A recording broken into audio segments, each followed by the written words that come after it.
Good morning, good afternoon. Happy Saturday, everyone. We should have a doozy of a show for you. And thank you for everyone that tuned in yesterday for the special live stream we had talking about Haiti. Let me just hurry up and get right down to it. Let me bring in my homie, my dog, Mr. Pascal Robert.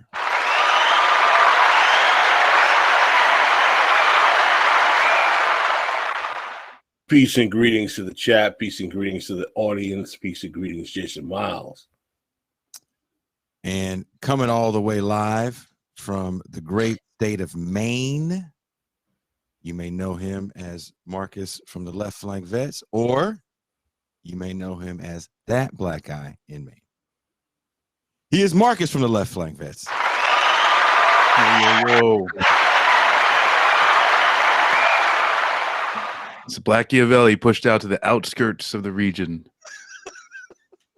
Damn near Canada. Damn near Canada. Pascal. Yes, sir. Are we just going to bring in our guests and not play the video? I think that we should give a brief introduction to a brother who deserves no introduction because he is in the whirlwind, as his name, his Muslim name suggests.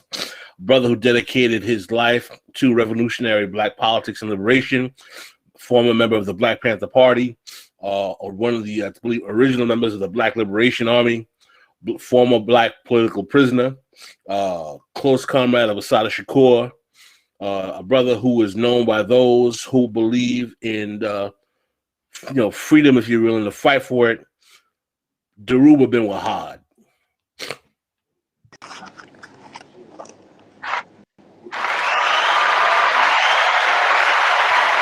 Welcome. Greetings, brothers. Greetings, brothers, and everybody. Thank you for having me on the podcast. Brother Dhoruba, as someone who has had long, prolonged conversations with you, as someone who's had the benefit of being a mentee and a student of Bruce Dixon, one of your comrades from the Black Panther Party, and someone who writes and still writes for a revolutionary journal like Black Agenda Report, and as one who had the benefit of being under the tutelage of people who came out of that revolutionary part of the movement, I'm glad that we have you here, and we have elders like you who are still around to bring your position to the table. Now, today's show is about a serious topic, and I know you have serious thoughts because you are a revolutionary. You spent your life trying to fight the system of capitalism, imperialism, and exploitation. And the topic of today's conversation is, what is the revolutionary capacity of Black America in 2021? I want to ask you that question in the crux of a theme that we have on this show. The theme that we have on the show is called the 50-year counter-revolution. The premise of that theme is that starting basically the year of my birth, 1968 up until today, all of American and global politics that have come about in that 50 years has been a counter-revolution against what has happened in the 50s and 60s, particularly the revolutionary nationalist period. Between 1967 and 1971, we saw 300 urban rebellions put this country to rubble. We had the Kerner Commission report, we had COINTELPRO. We had all of these things trying to shut down the revolutionary phase of the Black freedom movement, as some would call it. You were around to see the birth of the Black political class. You saw the betrayal at Gary, Indiana. I want to ask you, you've seen, I know you've been a student of the contemporary political developments, the rise of Obama, the neoliberal Black political class. As a Black revolutionary, I'd like you to answer the question for us. In the context of the 50-year counter-revolution, where are we now, and what is the revolutionary capacity of Black America? Well, that's well, I appreciate the question, and I really I'm humbled by being asked this question, which is a very in-depth topic. but I know we have limited time, so let me just jump on into it. I think the 50-year period that you're talking about, roughly from a beginning in 1967, when the one second please, when the when the national security state really began to become an more of the garrison state, began to develop the more militarized policing and approach to urban what I would call urban domestic colonies. I would say that our rebound from that, our ability right now to combat the and effectively deal with what was put in place, I think it's very it's not looking good for the home team. I don't think that we're prepared for anything close to a revolutionary uh, um, mass movement. First of all, we don't have a um, a political and socio entity that represents the masses of black working people and unemployed and black youth. Um, I think that we have been befuddled by technology. Now today, perception is reality, and so therefore it's quite difficult to organize people around any type of sophisticated or existential uh, um, reality that they could comprehend and get behind and understand. I mean, something as simple as power to the people. If you ask this generation of young activists what it does actually mean, your mouth will drop open when you hear the long rambling explanations just based on intersectional experiences and subjective analysis and just plain, reactionary class views. You feel that you have a generation today that's about to reinvent failure. I mean, if we look at everything from voting rights to to policing, we're fighting struggles that we already won. I mean, this generation has no connection to the radical history and the radical traditions, and even the revolutionary positions of certain segments of our movement. They have no real understanding or connection to them, so they can't really put them in the perspective that empowers them, that informs them, that helps them organize. The mass media, the global village.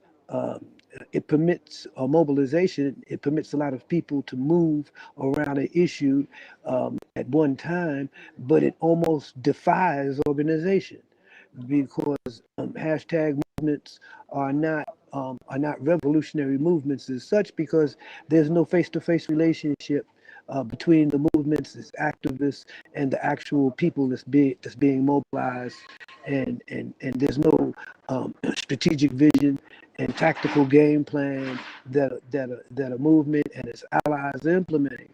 And so it's very interesting that Pascal, you noted that the period of 50-year counter-revolution, I think we're being very liberal. I think we're being very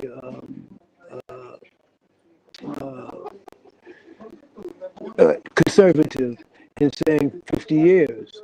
I mean, if we look at the institutions today that are habitated by black faces in high places, we see that many of these individuals in these institutions came out of the so-called civil rights era and post-black nationalist of militant upsurge in the late 60s.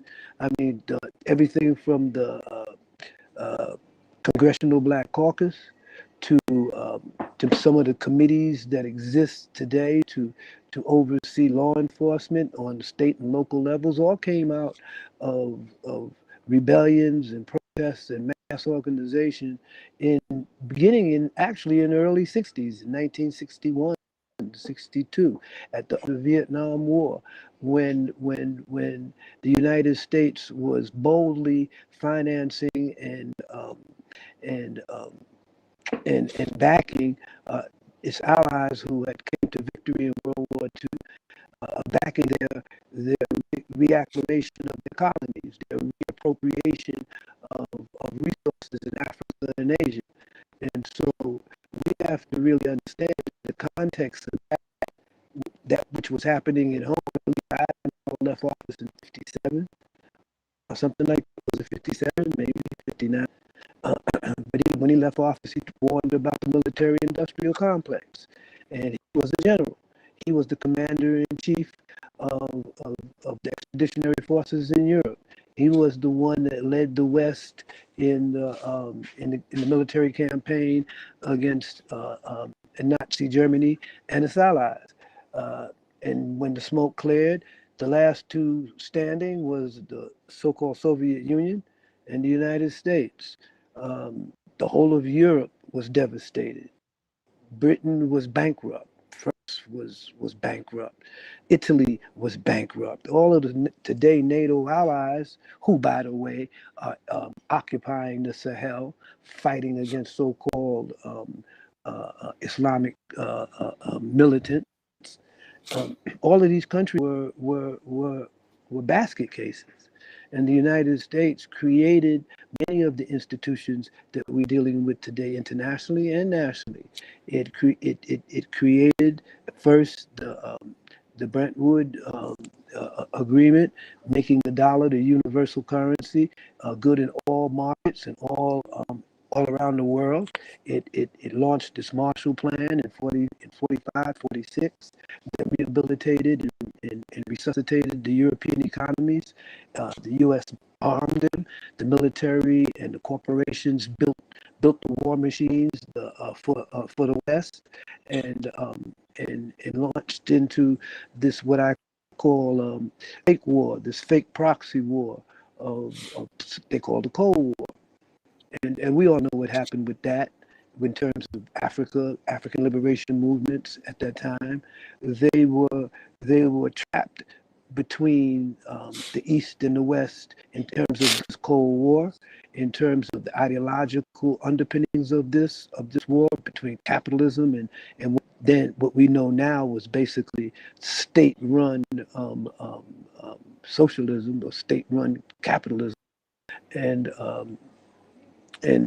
so we in the U.S. this was corresponding to, the upsurge against the white supremacist construct of Southern segregation and Northern de jure segregation and urban concentration of Black working people, and so all of these events had propelled us into a revolutionary potential. It created in us a revolutionary potential. Even during the suppression in the late 1960s and early 70s of the movement, which by 1969 had been, COINTELPRO had basically been a successful operation. It promoted a whole class of opportunists that we know today as Negro leaders. It launched a whole bunch of organizations and programs that misdirected the energies of urban populations for housing, for better public safety, for control of law enforcement. All of the ills that we're talking about today that's supposed to be in the George Floyd bill and in the other bill that's named after this bald head clown. What was his name? The one that kicked the bucket a while back. They have another one. John Lewis. John Yeah, Lewis. the John Lewis Voting rights. bill. Yeah, so you got to ask yourself, how many times have African people in the diaspora in the U.S. revisited the right to vote? I mean, how many times do we have to go back to the same With Dhoruba. issue that we already won? And so I'm gonna cut it short. I didn't want to ramble, but I just wanted to say, I said all of that to say that the potential for international solidarity and effective action, geopolitical action against the U.S. empire and its allies is very much on the table. But as far as our ability to resist what has become the white supremacist garrison state of America, I think that we are not nowhere near any type of revolutionary organization or consciousness or mass mobilization that could indicate that we could make even elemental changes. We don't even have a functional abolitionist movement. We have more people advocating reform and integration and stuff than we do actively organizing in our community in ways that abolish the white supremacist and racist controls and power that they have over our communities. So no, I think that we don't have much of a chance right now to bring about even a potent abolitionist movement. We don't have a third political party. We don't have a mass political party that deals with the reality of surplus workers that were scooped up in the creation of the prison industrial complex in the wake of the civil rights movement, the successes of the civil rights movements, voting rights, integration, led to a pushback by the right, by the states in North and South, and that pushback was mass incarceration and the rise of the militarized police state. So no, I don't think that we have much of a revolutionary chance. We had this conversation before, and as many of our conversations end up, it was a long one. I'm going to be somewhat how should I say? It's going to be a sharp question, and we might have disagreements. Is it possible that what you have laid out as the lack of revolutionary capacity for Black America, and that's how the question was framed, demonstrates the limitations of Blackness as a long-term political project, because the internal class contradictions of that identity has rendered revolutionary politics in the name of Blackness futile by its comprador class. And what needs to be the focus now is a working class politics. And that Blackness has only obscured that politics. I could say that in part, that's correct. Basing, let me phrase it this way. I think that part of what you're saying is correct. In responding to the white supremacist construct of America over the decades and over the centuries, identifying as Black was a necessary step in the development of mass consciousness, because we're not just working class people in the United States. Our history doesn't say we are. We know that at every turn, at every revolution, at every turn that the so-called revolutionary industrial class was supposed to rise up and unite with all the workers against the owners of the means of production, Black people were always abandoned in the last minute. Black people were always used to forward the agenda of working class people, but never benefited from that agenda, whether it was inclusion in the unions, whether it was hiring practices, whether it was ownership of small businesses, et cetera, et cetera. So having said that, we could say yes. If we were dealing with just the working class movement in the United States, where the industrial the relationship between the industrial owners of the means of production and the working class was homogeneous, applied equally to all people, all working class people, regardless of weight or race or background, but was definitely class oriented, yes, I could say that Black would be insufficient. However, we are not that people.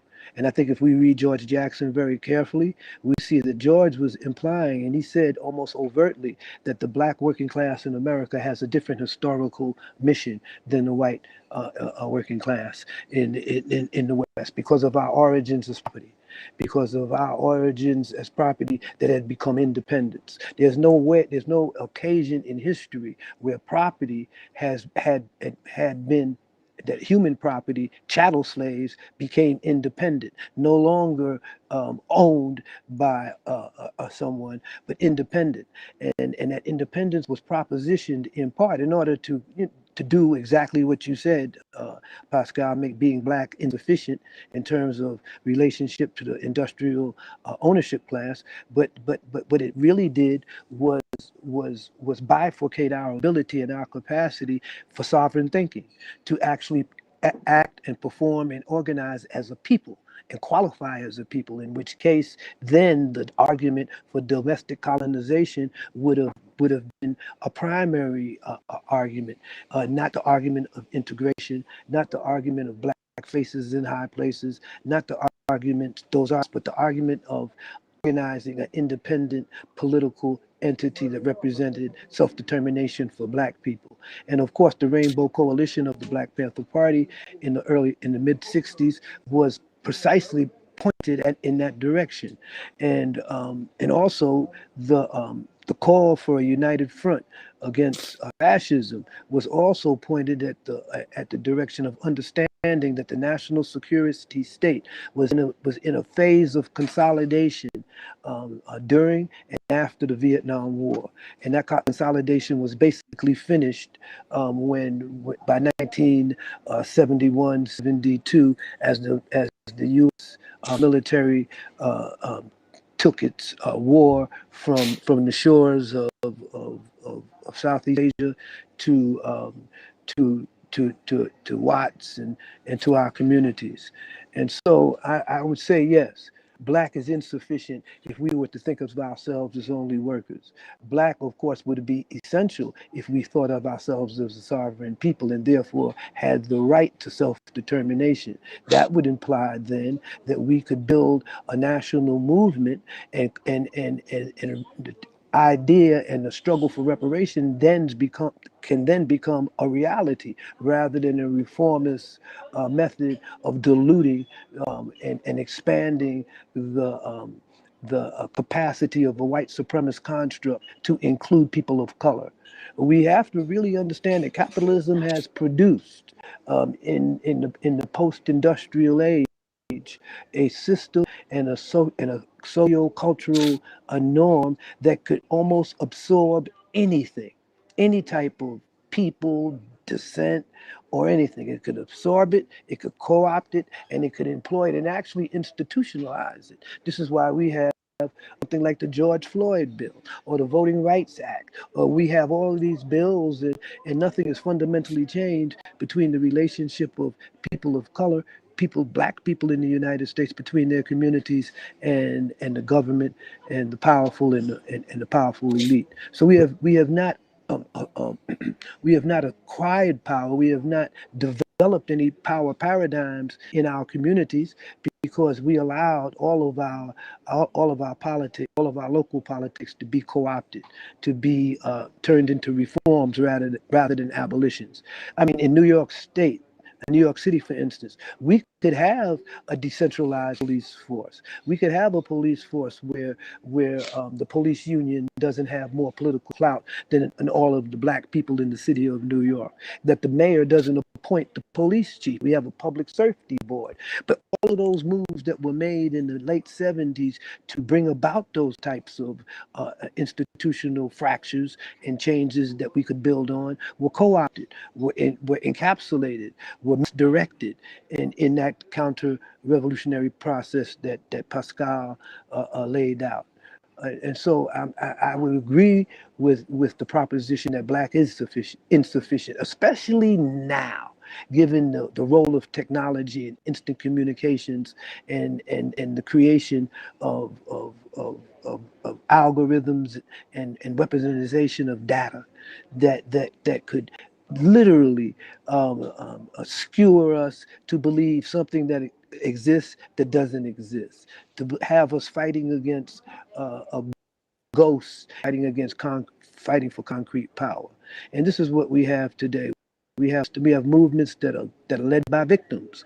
No revolutionary movement is led by victims.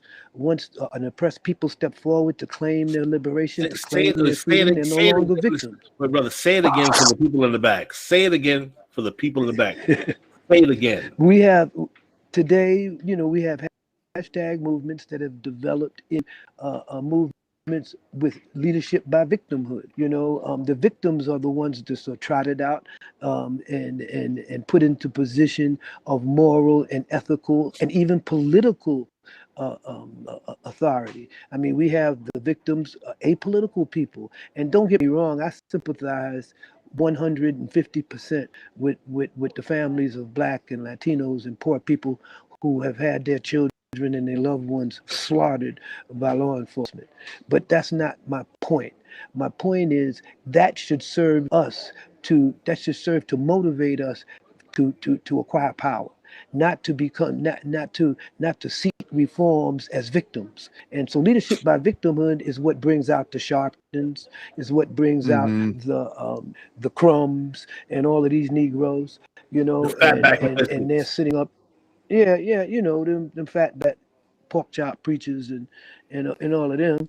And and I don't mean that to discourage everyone that takes a position of direct action, nonviolence direct action, because everyone is not necessarily in that category of opportunists and pimping victims of misery and pain. But however, that's what happens. That's why we have a George Floyd bill, and we have his daughter small girl, saying that her daddy changed the world. I mean, how? He was murdered. He was murdered on live television. He was murdered on camera. He was murdered where everybody could see, calling for his mother, calling for this man to get his foot off his neck. He wasn't a revolutionary activist, wasn't struggling in no movement. He didn't have any ideology for which he was pursued and murdered by law enforcement. He was just an ordinary Black man who was in the wrong place at the wrong time, and people called 911 on him, and the rest is history. He was a victim. And so to name a law enforcement bill after the victim rather than after the movement, or rather after the people who have empowered that movement, is to tell you how easily it is to co-opt our issues, our pain, and our powerlessness. Go ahead. I'm sorry. No, I'm sorry. I mean, I know Pascal knows that, I believe that only with a democratic distribution of the pain will we have any type of democratic reconciliation in a white supremacist state. And we're the only ones that's suffering. We are the only ones that's enduring this pain. And without a democratic distribution of the pain, white supremacy is not going to up and die. The white supremacist construct that is capitalist America is not going to fade away and become more benevolent and paternal and more forgiving. In fact, even talking about reparations in that context is a misnomer, because reparations cannot be given by a government to its own citizens unless they're sovereign. Only sovereign people and only people who claim people who have received reparations legally have had a valid claim to reparations. But African people are divided in the diaspora. Some of us believe we are citizens. Some believe that we have a birthright in America, and while others of us believe that we're a democrat, that we're a domestic colony, that we're an oppressed, and that we've been kidnapped, and we have our own historical, I guess would say, a destiny, and we have to fulfill that destiny, and that destiny is power based on our homogeneity as a people, on our interests as a people, not just as a class. I think if we read Amilcar Cabral, when he talks about national liberation and national struggles, he always talks about how the colonial classes have to be brought over to the side of the revolutionary liberation movement. And yeah, absolutely. Class Jackson suicide. Class suicide. Excuse me. Class suicide. Yeah, class suicide. But I've always kind of like quibbled with that, Pascal, because I feel that if we go back to E. Franklin Frazier's Black Bourgeoisie, and we look at the development of that class amongst us, and how that class, being the most literate in many senses, being the most ambitious in many senses, in many respects, have become more or less the political and religious leadership in our communities. Okay, and Well, and that has been a problem. well, I'm going to push. I'm going to push. I Yeah. wanted to add this, and before you cut me off again, Pascal, for the fifth time, I'm keeping a record now. Shots fired. The people that wrote the George Floyd bill, if I'm not mistaken, are all the black people in Congress. And what does that say about the power of the nonprofit movement when we talk about these hashtag activists, right? Like, these are all black people as well, but they definitely come from the bourgeoisie. This is what, yeah, that's like, I mean, like the nonprofit industrial class is what is probably who wrote that bill, right? And there's just the black political class who put their name on it. Yeah, because I think that I addresses what Pascal was talking about. What I Pascal agree was, with what you're saying. and what I. Sorry. I'm sorry. I'm sorry. Go ahead, Dhoruba. I'm sorry. You could go. I'll come. No, You can I go, was Jason. just You saying, were saying something. I agree with what you're saying about, victims don't make a movement. And that was actually a really strong statement to bring that up about naming the bill the George Floyd bill, which was a very toothless police reform bill that actually had, I believe, more spending in it. I live here in Oakland, California, where they had said they were going to, quote unquote, defund the police. They haven't. Our crime rates are up almost more than double than where we were pre-pandemic levels. This is nationally, and I'm talking and just if we for look at. Oakland. I know nationally it's up, but just for Yeah, Oakland. I know, but Oakland is reflected nationally, and I know they got particular. Chicago's the same way. The violent crime rate is up, gun violence is up, and there's no corresponding arrests. If you notice, in all of these cities now, the call is for safe cities. That's like a counter call to demilitarization of the police. Defund the police was always a limited, if not reactionary, war cry, like hands up, don't shoot. I mean, how reactionary can you get, protesting police killing people with their hands up by exhibiting the universal sign of protest and saying that how you protesting and you surrendering at the same time? So I mean, young people are really confused, and they don't have a continuity and an understanding of how we developed over the last, say, 75 years politically in terms of mass organizations. So they don't see our failures, they don't see the successes that we've already had. They're all on their own existential how they grew up and what they knew, and of course that could be manipulated. So I think that when we look at the George Floyd bill, one of the things that we see there, the major opposition from the right and from the so-called Republicans and the right, is the qualified immunity clause in that bill, the qualified immunity for law enforcement. And of course, every right-wing Republican, everybody that's trying to get into office is talking about qualified immunity should be stricken from the bill. But we have to understand that qualified immunity was created by non-elected officials, judges. There's no such thing as qualified immunity in the Constitution of the U.S. or in any other state document. Qualified immunity is simply the court's reaction during the counterintelligence phase, when the police were definitely being exposed as repressive, as murderers, as racists, to protect them from civil suits, to protect them from being held accountable. And that's what qualified immunity is. That's all it is. It's not written into stone anywhere. But however, the right is organizing against it, saying that it exposes law enforcement to dangers and all of this stuff. But it's not the qualified immunity. It's that the police in a white supremacist garrison state are treated as workers, and therefore they have a union. And the police are not workers, armed agents of the state. And as armed agents of the state, they should not have a working class union guidelines that they could exploit, that they could expand because of the special relationship to the state, which is that they have the power of life and death in their hands. They could kill, and they could exercise that power in the name of the state, in the name of the government. So they are not workers.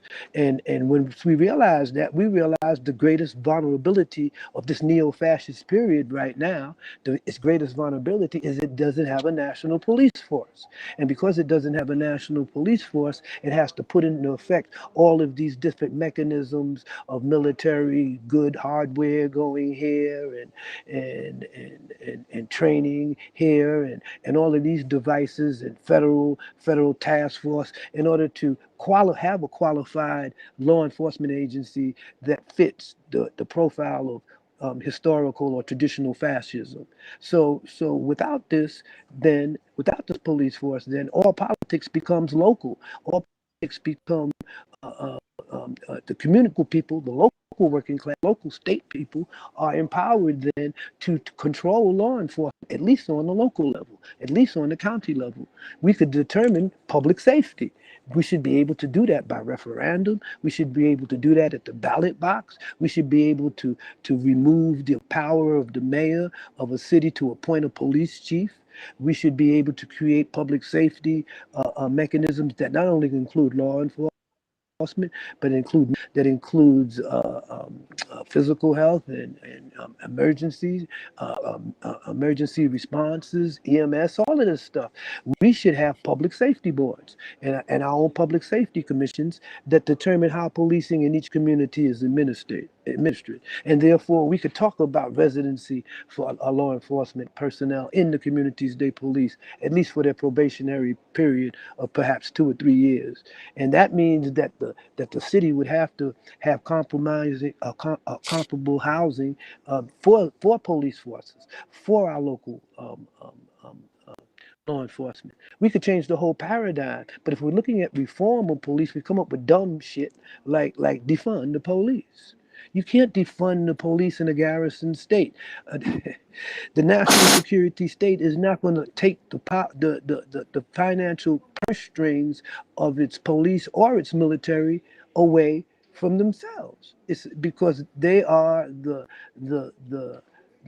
guardians of property and power and privilege, and that's who they are. And so if we really had a movement, if we really had a movement that wasn't led by victims, we would have initiated by now a national class action against 5 of the police unions for decertification, and we would deal with them as such. They are not workers, and therefore they do not have working class rights. The only rights they have are the same rights that a soldier or government official would have. No more, no less. And if they need to unionize, their unions cannot be involved in policing policies that affect communities in which they are not residents, in which they are not assigned. So therefore, the police union has to be depoliticized. If we accomplish just that, we change the whole relationship between public safety and colonized and the domestic colony in America. We change the whole relationship between the working class and the state on a certain fundamental level. And that's the level to impose legal violence on working people when they protest, when they demand their rights. It is the police that break up demonstrations. It is the police that beat up workers. It is the police that break picket lines. It is the police that open the roads for scabs. It's the police. And so they're not workers. And I think that if we are true revolutionaries, we should heed what Pascal was saying, the limitations of that being black is not sufficient, because we're living in a capitalist society in which caste and class are symbiotic and have a particular impact depending on what side of the barricades you're on. And on the other hand, we have to see that we're not ordinary workers, that we are not about just working class reforms, that we are people have been colonized, who have a different historical mission, a different historical a destiny, and that is to create black power in the United States. And that black power is not exclusive of class, but it's inclusive of all people who are oppressed or in similar condition, both here in the United States. So that means we would have to have people of color, we would have to have Latinos, we would have to have Asians, everyone that is locked out of the power paradigm of this post-industrial age should be part of this political party, of this third political party. And of course, this was hijacked by Jesse Jackson. And when he hijacked the idea and the concept of the Rainbow Coalition and used it just to put black faces in corporate places and get paid with the dividends. And so, I mean, we blew that. We blew that in Gary. Well, this is where I want to interject. Gary. This is where I want to interject, and I'm going to push another provocation and stay on this line. Is that, and I'm going to put out that I don't believe there is a we, because I don't want to be we with Jesse Jackson. I don't want to be we with Clarence Thomas. I don't want to be we with Al Sharpton. I don't want to be we with the black. I don't want to be we with the black political class. I don't want to be we with the black cops. I don't want to be we with the black military industrial complex leaders. I don't want to be we with the black talented tenth. I don't want to be we with the black corporate executives. And I believe that as long as we keep talking about we, they're going to say, well, it's us, and they're going to be the ones who take this politics of containment. And part of the reason why the problem I have with this black formation is that once you contain yourself in one black bag, they will dispose of you in one black bag. And they will say, we will choose who the we of we are negotiating with. And that's why I say that you rendering this to any form of blackness, this facilitates the ruling class doing what they've always done. When we say we, they choose some fatback and biscuits preacher or NGO worker to be the spokesman to flush the rest of black people down the toilet. Well, what do you think of the brother I asked this question to everybody here. I can't think of his name right now. I'm drawing a blank. In North Carolina, Poor People's Campaign. You talking about the preacher? Reverend, who was his name, Pascal? I know what you mean. What do you guys think of Reverend Barber as a whole? I know he took some could I jump on that for a second? I'll let you go ahead, say something, Marcus. You could. No, Drew. I'd like to get Dhoruba response.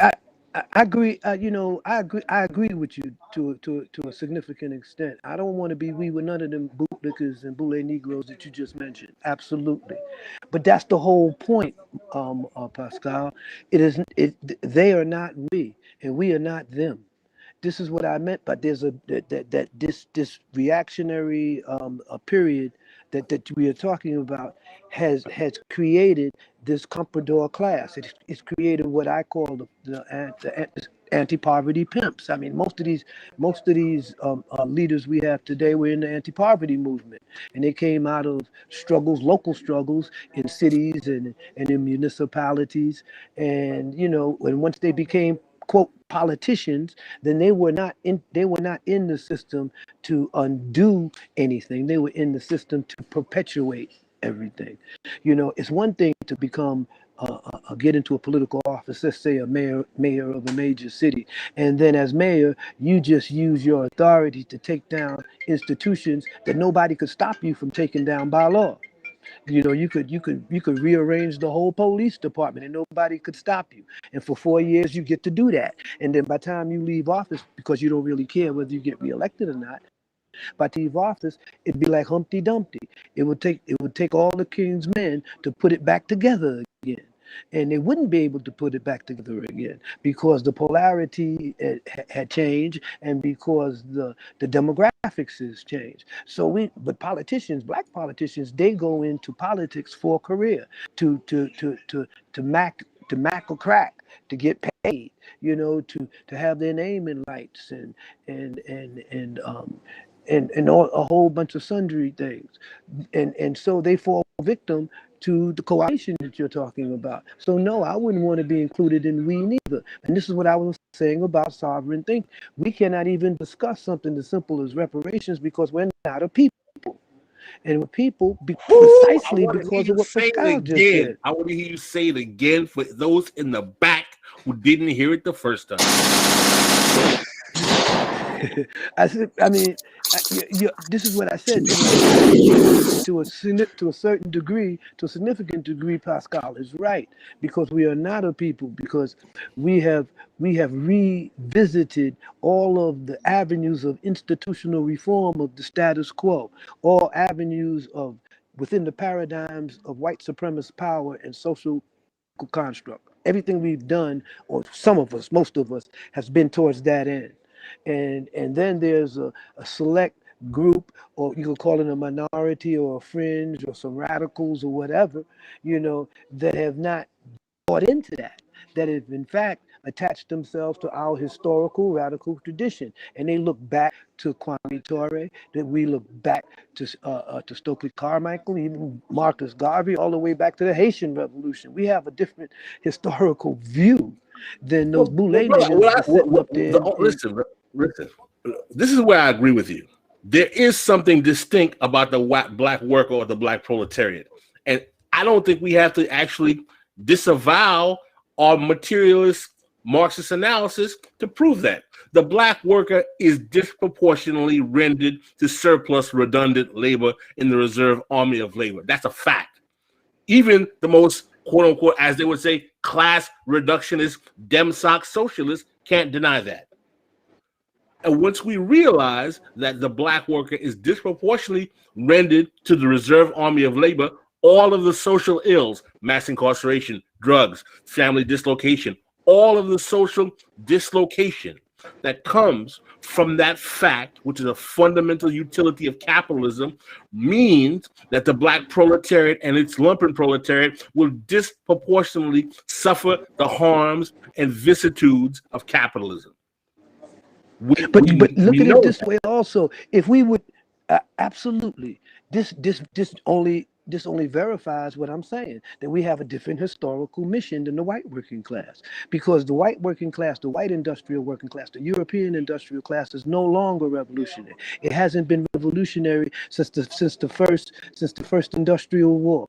There's no revolutionary potential in the white working class in the white supremacist state. The only revolutionary potential is in the black working class, but black working class has to be a separate entity. It has to be a separate entity precisely because we did not come up in the industrial working, in the industrial capitalist era the same way. It's like Cabral talks, he has a passage where he talks about national liberation. And he says national liberation means the return of the oppressed people to their own historical continuum. And that return is being thwarted by the imperialists, by the capitalists. And I'm saying this in the context and the comprador amongst that class. Absolutely. We know that. But what I'm saying is this shows you that we are in this historical epoch right now. This moment. We are on the industrial revolution is over. The effects and the ramifications of it are obvious in terms of planet deterioration, in terms of global oppression, poverty, hunger, disease. We all know the consequences of global finance, capitalism, and imperialism. That is what it is. But at the same time, the empire, the capitalist finance capital internationally is in an unredeemable crisis. And that crisis is brought about by its excesses over the past 200 years. So when we talk about global warming, when we talk about moving to renewable energy, we're talking about changing the basis of a lot of the wealth that was accumulated on fossil energy and institutions that were built on fossil energy and power paradigms that were built on fossil energy. This shit got to change. And the empire has to adjust. And the empire is scrambling to adjust at the same time, while at the same time the people of the world have moved to a different level. We have to remember that white supremacy and the Europeans invented the concept of race. not us. And it was invented precisely to be the benefit of mercantile capitalism, and it was used in that respect historically. But now we see that with globalization, with instant communications and the weaponization of data, that information is intelligence, and we have just as much access to information as the corporations do, and as governments do. So it's how we weaponize our data that will determine what our class and what our dialectical materialist approach would look like, how it would manifest itself. I agree with Pascal 100%. Just because we black doesn't mean we abandon scientific or historical analysis of reality, of our reality. I mean, that'd be stupid, So absolutely, you're right in that respect. But at the same time, the people of the world right now, the shift in power that's going on globally requires the empire, U.S. hegemony, European geopolitics to change it's transforming their ability to contain and continue to exploit those forces and those peoples that it had done since World War II. We got to we in a semi-Bandung movement. I started thinking about this because when Pascal was talking about to be black is not sufficient, and we remember now the Bang Dong conference came about with the hijacking of decolonization and the armed struggle movements in the third world at that time. It was hijacked by both the Soviet Union and the capitalist West. It just so happens that the Soviet Union, in competition with the capitalist West, threw a lot of its behind liberation movements. But we know that even historically, Marx and most of the Marxists, even the progressive labor people, did not see the liberation of third world people as essentially having anything to do with the working class, anything to do with the industrial working class. Not until Mao came around. So some of them got hip to what Mao was talking about, and then they started to say, okay. But that's the whole thing. After the Second International, and Mao proved. But what did Mao? How did he find that out? He found that out by trying to imitate what happened in the Bolshevik Revolution in China, and he was slaughtered, and they had to flee from the cities and the urban areas and take up bases in the rural areas, and therefore they had to organize the farmers. They had to organize people who were alienated from the land, and the landlord then became the obvious enemy. And so they were able to do that. So they were able to mobilize the rural areas in order to take the cities and the urban areas, whereas the Bolshevik Revolution did the opposite. You see, and then there was the racial issue. Let me. I'm going to give you another provocation. I'm enjoying. I'm enjoying this dialectic. This is good. I'm going to give you another provocation. What is the analysis of the paradigm when the fulcrum of black electoral politics is to the right in the Democratic Party of white progressives? That would mean that there are more.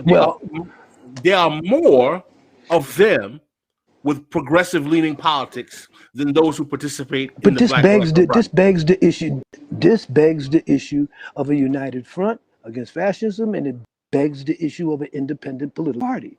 And our independent political party, if it's led by black revolutionary leadership, by black abolitionist leadership, is qualitatively different in any left or right wing of the Democratic Party. The Democratic Party and the Republican Party are the same entity. They are of the same.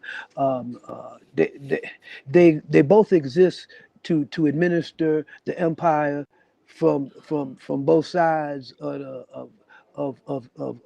the aisle, so to speak. Look at Biden's policies. What is Biden's foreign policy? How is they different from Trump in vis-a-vis the European settler state of Israel? How are they different from Trump with AFRICOM and the lily pad strategy? How is it they different from even Nixon and that other guy, the Bush, the burning Bush? How are they different? They haven't. They haven't. And they're still talking that hard line about how they lost China, like they own China and they still trying to get it. You see what they've done with Hong Kong? I mean, they're acting as if Hong Kong was always a separate entity. It was never a part of China, and that it was a consequence of European imperialism and gunboat diplomacy. So if the Chinese decided to undo that and say, well, China is China, this is Chinese territory, then you have a whole generation of Kuomintang offspring who had fled to Taiwan and to Hong Kong, you see, and who say that this is their nation, this is who they are. They are not, they may be linguistically and racially and culturally Chinese, but they're politically independent. They are not, they're a nation, and blah blah blah blah. Okay, and the U.S. backs that, and because it's to their geopolitical interests. So I'm saying that what is, I mean, we know that our role in the African diaspora is so crucial to the liberation of not just people of black people in the diaspora, but the global paradigm of dispossessed and working class people, subsistence farmers. If we did have a revolutionary potential like we should have, it would radically transform everything, but we don't. And so therefore we're struggling to try to keep our heads above water. We're dealing with repression. We have political prisoners in prison that haven't been freed. We have institutionalized. I mean, most of the black elected officials and comprador class supported the war on drugs. You see, they Correct. supported that. They supported the police kicking in doors in the hood, talking about they were going after crack houses and all of this stuff. They supported the three strikes, you outlaws. These are the same Negroes that are talking today about prison reform and transforming law enforcement. The same people. Can we admit those things? I'm say sorry again? to interrupt, but can we admit that those things didn't necessarily happen in a vacuum? I mean, I grew up in the 80s in Richmond, California, and I definitely remember a lot of the nighttime drive-bys, and I definitely remember all the crack house raids, and I definitely remember what the city was like beforehand, and I definitely know what the city's like now. It hasn't gotten much better from a certain standpoint, but I mean, when we talk about tough on crime, to your point, I'm agreeing with you that a lot of the people that were saying let's get tough on crime and let's have these longer sentences were, some of them were even leftists. I mean, right, Pascal, would you agree? Well, Some of them but we were. have to ask Some of them, ourselves. But we have to ask ourselves, who benefited from this? Quid pro quo. Who benefited from this paradigm at that point? And look how the war on drugs developed. And Nixon said it clearly when Nixon is the one that pulled our coats to the fact that the U.S. government didn't have a national police force. And he said one of the ways he was going to create the consensus for one, or create an effective national police force, was to, one, go after the hippies and the drug culture, and cloak the crime, take the streets back and the crime against and the crime bills against black people in the ghettos who were burning the places down, who were rebelling, who were demanding entry into institutions and demanding rights. And he did it. And in each progress and each point, the war on drugs first started out against marijuana. Then it went against heroin, and then it was cocaine, and then it became crack. And in each stage, it became more and more. The U.S. more increasingly militarized the police in order to fight this war, increasingly identified with reactionary Latin American juntas and oligarchies and incorporated death squads into the U.S. to run amok. And this is the period of time. And we have to understand that we just didn't just start doing drive-bys and stuff, after we saw Boys in the Hood. This I agree. the tribal the creation of tribalism amongst inner city blacks is a exact example of what I mean when people do not have a control of their local politics, do not have control of those institutions that affect their daily lives, especially law enforcement and public safety, especially education, especially housing, especially those vital things that we need as a people to have a decent quality of life. And so, what have we have now? When the Crips first came out, there was no generational Crips. There were no Crips before them. And look at their Constitution or what they wrote about. They came out after the demise and the destruction of organizations like the Black Panther Party Mhm. in the city. These are the lumpen proletariat who could have been organized into a potent defense force, into a potent paramilitary force, into a potent street force to protect their communities. Instead, the police went after them, killed off those leaders that had a little politics, instituted drugs into their ranks and weapons into their ranks, and then so now you have Crips, 3 generations, 4 generations of Crips and Bloods. Grandpop was a Crip, Dad was a Crip, Uncle Joe was a Crip. And I'm Little Joe, Grandpops was Big Joe, and I'm Tiny Joe. You see what I'm saying? We all Crips, understand? And this tribalism, this is what it is. This tribalism. Do we see that same type of tribalism in the Gaza amongst their youth? I mean, you can't get more destitute and bereft of any future than the Palestinian youth. Do you see that tribalism amongst youth in areas where people are resisting outside intervention and control? No. But you see, this tribalism was fostered amongst us. This is why the police in the neighborhood always tell you that they're the baddest gang in the neighborhood. They don't say that that they are virtue. They're there to protect and serve. They'd say to all of the hood rats and everybody in the hood, you think you got firepower? Well, I got more firepower than you. So we the bad ones here, and you gonna do what we want you to do.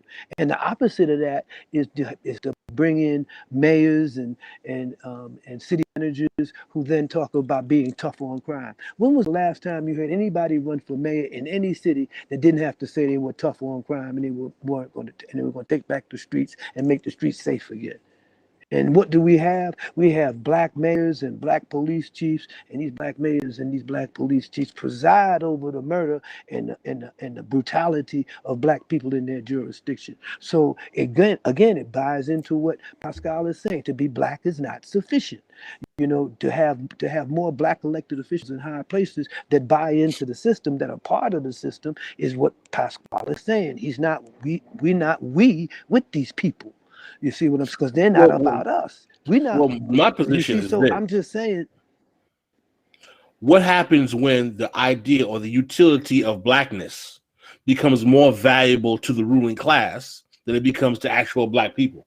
Well, I'll even add on top of it this: if we look at DC as kind of an example, especially when we talk about the war on drugs and tough on crime laws, you had a white city council member that wanted to decriminalize marijuana, and the pushback actually came from the black nationalist sector that was like, no, this is a gateway drug into heroin addiction, which actually was kind of tearing up the community at the time, and that law gets shot But down. that's not true, though. Well, but I just want to say something.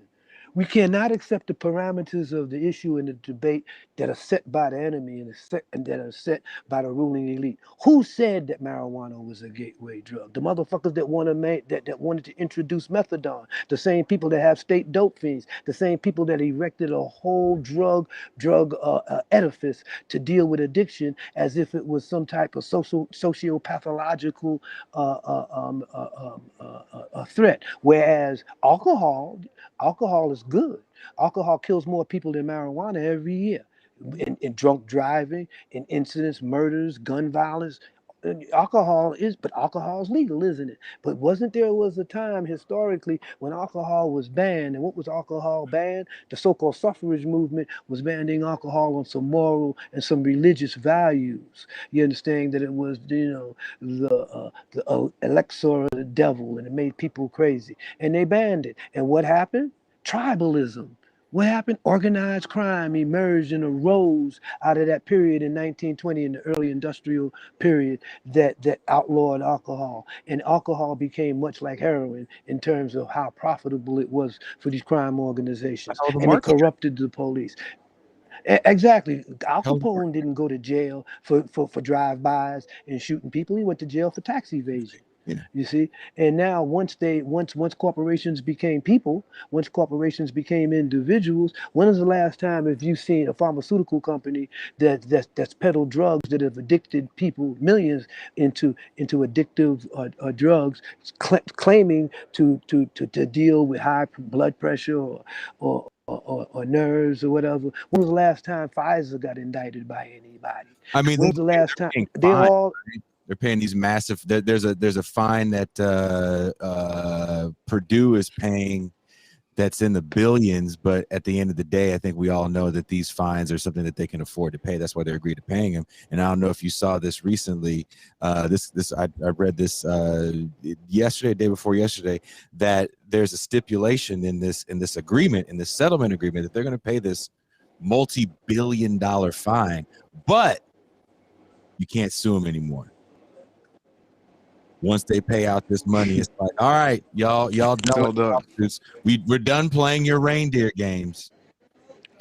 Absolutely. I just wanted to conclude that when the brother Jason was talking about, how he experienced, that there was these drive-by. I mean, we know we got these crazy kids out there shooting crazy and killing babies and innocent people and drive. But I strongly believe that if our community was organized, and if black men and women took responsibility for public safety, or even in a collective way, this wouldn't happen.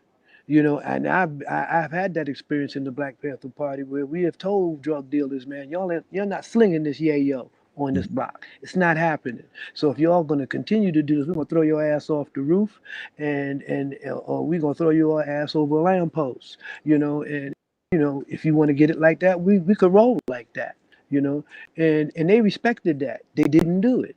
If we had community control of police, and the police lived in our community, how many policemen you think gonna let their daughter walk down the street, and a bunch of crackheads are dealing crack on both sides of the street? She got to walk through that. That ain't happening.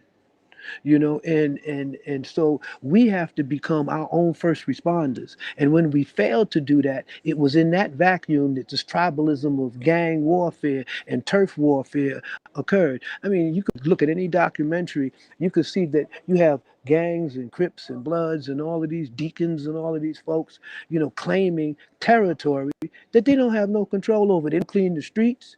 They can't enforce no traffic rules. The only person that has eminent domain is the government. They talking about this is their territory. What kind of shit is that? It's your territory, and when Popo want to roll in, they roll in whenever they feel like it, and throw your ass up against the wall and beat your mama into the concrete. And what you gonna say? You gonna throw your gun away then, huh? You ain't gonna fight because you don't have no organized armed agents in your community. You do not have the ability to defend the black community and its integrity. And without that power, without that ability, then everything else that we're talking about right now just basically becomes rhetoric and intellectual I'm going back to my original point. Who is the black community? Who's the black community, Dhoruba? Who's the black community? The black community is the black communities are those neighborhoods, or those hoods that used to have the word neighbor in front of it. When I grew up, our community wasn't called the hood, it was neighborhood. And that meant that we were neighbors to each other. I mean, when I grew up in the South Bronx, I could if I left my block and was doing some dumb shit 2 blocks away, my mama would know about it before I got home. Okay, there was this homogeneity, and we weren't rich. This was working class, poor communities living in tenements. A No, lot of I tenements believe with that you can have absentee a working. landlords. I believe that you can have a working class community of Black people, I totally agree with that.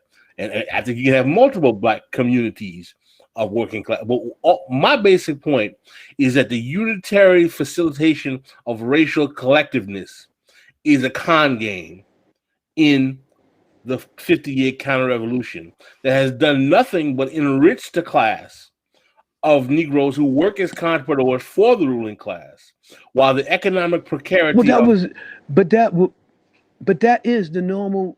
That is the point of encapsulation.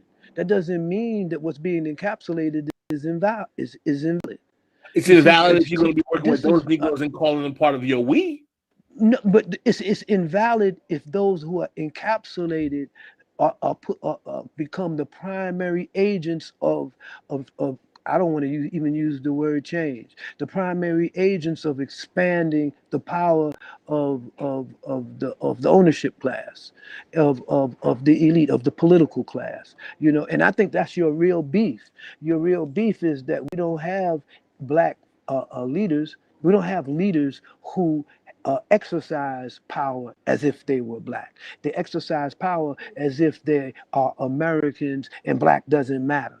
You see, and that's like the flip side of your argument, which says we are proceeding as black people when in fact that's to the utility of the enemy, and in fact, when we're actually workers, you know, and I disagree with the notion that the majority of black people fit neatly into the post-industrial age working class, because we've all been reduced to consumers on a level where, you know, where we cannot produce more than we can.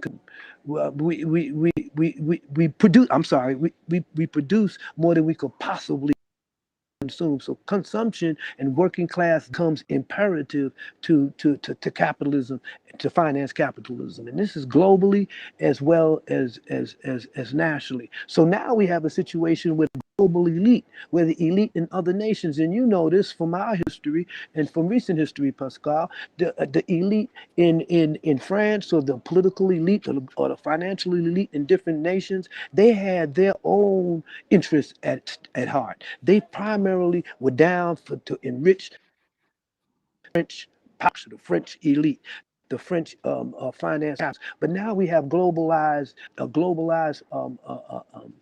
what I call New Age imperialism, which is globalization, which was piggybacked off of old age imperialism.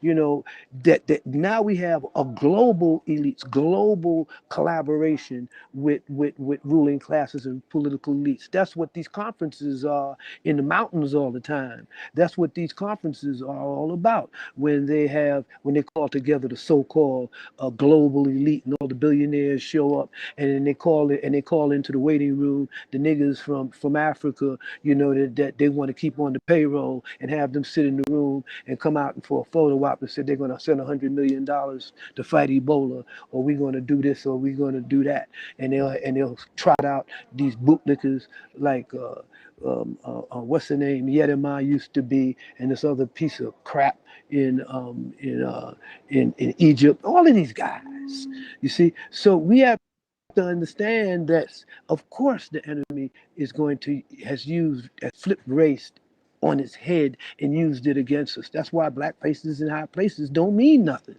You know, that's why I think Pascal is talking about, and I agree with him. We ain't us. You know, they ain't we me. You know, but at the same time, that doesn't mean we couldn't have been, or we shouldn't have been, or we. You see, it's lack of sovereign thinking. If we were sovereign people, then I mean, it would be like the Kurds, for instance. I mean, if we know anything about the history of the Kurds, it would be like the Kurds participating in a regime after the overthrow of Saddam Hussein. Does that mean they're not a people? Does that mean that the autonomy that they're seeking isn't a subterfuge or a substitute for self-determination? especially seeing that they're sitting on the richest oil reserves in Iraq, so that gives them a high degree of economic independence. So I think the liberation, national liberation in the age of globalization has shown that nationalism as an ideology has come to a historical end. Woo! That we are trying to That figure again. out that we are trying to figure out how does a global community function in the age of instant communication and technology. And we're getting further and further along in artificial intelligence. We're getting further and further along with instant communications and bio and bio-optics and all of these things. And so, I was just telling some brothers here, General Motors and some American car manufacturers had made statements that they're not going to produce another internal combustion engine car by 1935. Okay, so where all these combustion engine cars are going to go? You're going to throw them away? You're going to chop them up and make windmills out of them? Hell no. They come in here, Africa. That's where they're going. While the developed world rides around on electric cars, some cars with no wheels on air cushions and all of this shit. You see what I'm saying? They're going to come here. They're going to come to the place that has the most potential for renewable energy, Africa. Africa has the Okay, well, most potential of any continent for renewable energy. all right, Dhoruba, You see? let's hear And me out. Hear me out here. I think we've definitely agreed that the particular utility of the black proletariat and the lumpen proletariat to capitalism, we know that it renders them disproportionately to the reserve army of labor. So I will agree that there is a need for a black working class proletariat and lumpen proletariat politics, because there is a material political reality that the black lumpen and the black proletariat faces in capitalism that has been consistent. And it is that capitalism disproportionately renders them to the reserve army of labor.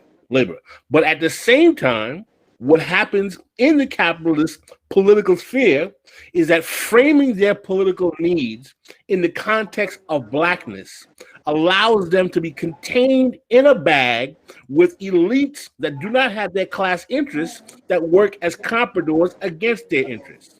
So the question becomes, but I don't think. hold on, this question. The question becomes, Go ahead. can the black working class create a black working class politics that allows it to align with those of multi-ethnic coalitions who are similarly class situated, but maintain the integrity of its working class exegesis as those that are disproportionately rendered to the reserve army of labor? That's the question I want to ask you. I think absolutely. I think they can. I think that's absolutely So the we on the case. same I think page. that's absolutely was at the. We always been. This is what I was trying to say to you. That it's natural for the white supremacist state to encapsulate the concept of black sovereign thinking and turn it against itself.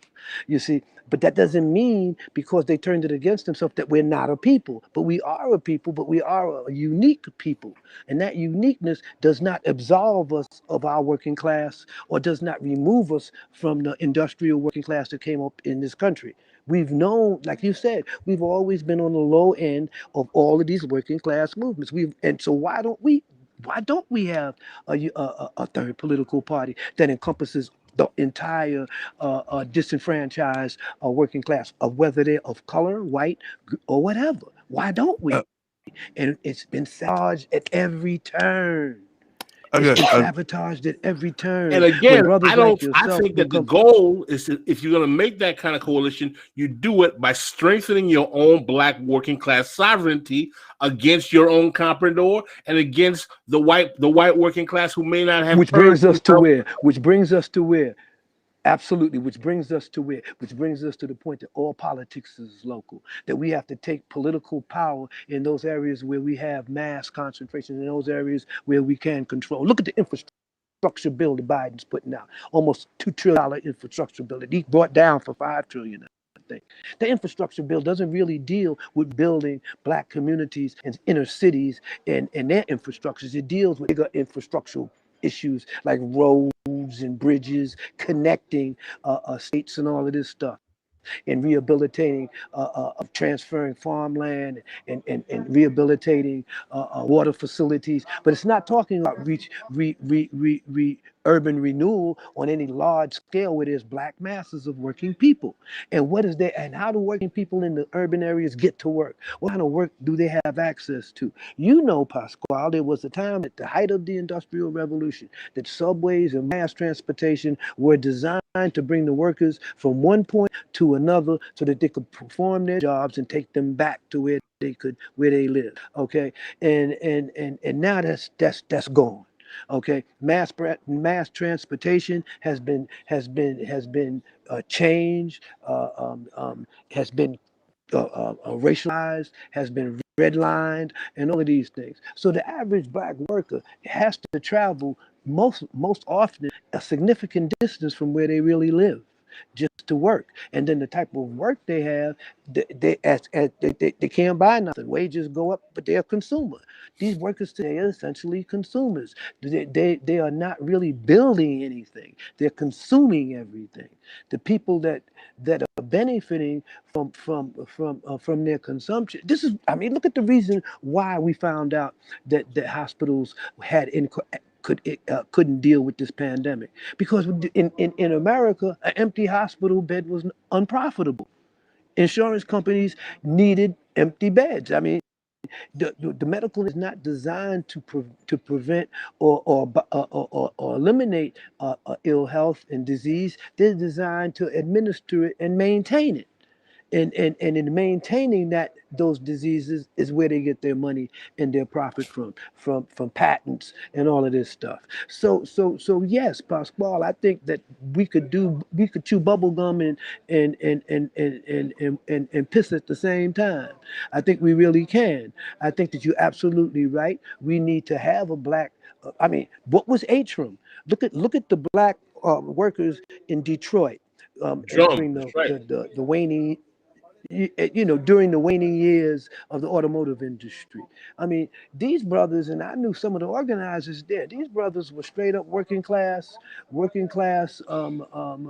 fighters, man. And, but we have to look, I mean, they weren't anti-black power. They were at every Black Power convention. You see what I'm saying? The same way with Jesse Gray and the tenants strike and the tenants work associations in New York. They led the way in organizing tenants, and that's why we have rent control today. It's because of those mass organizations. So black people have always identified, with working class issues. But the problem has been that this has been working class issues in a white supremacist construct, and the white working class is just as racist as the white ruling class. And it's only this generation, literally this post-60 generation, that has abandoned much of the white supremacist trope and stereotypes and look at the world in a different way. And the last time white folks had a generation like that, it was in the 60s. And they tuned in and dropped out. And you see what happened. You see what they did to them. And many of them now are their offsprings are the ones that's in government.